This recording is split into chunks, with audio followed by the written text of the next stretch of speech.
Welcome to Kerala சமையல். இன்றைக்கி நம்ம பண்ண போகிறது ஒரு ஹெல்த்தியான ஓட்ஸு புட்டு. இது எப்படி சமைக்கலாம் என்று பார்க்கலாம் வாங்க.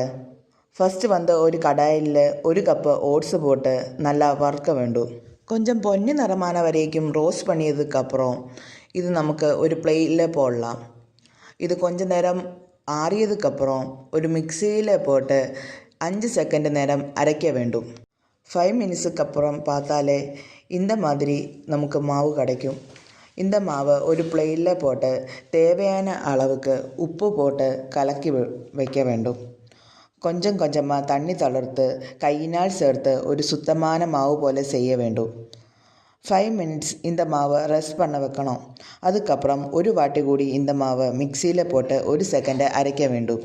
இப்போ நம்ம பார்த்தாலே நல்லா சாஃப்டான புட்டு மாவு கிடச்சிருக்கு. இந்த புட்டு மாவு ஒரு பவுலில் போட்டதுக்கப்புறம் புட்டு குட்டியில் கொஞ்சம் தேங்காய் போட்டு அதுக்கப்புறம் மாவு போட்டு மறுபடியும் தேங்காய் போட்டு நம்ம குக்கரில் ஆவிக்கு போடலாம்.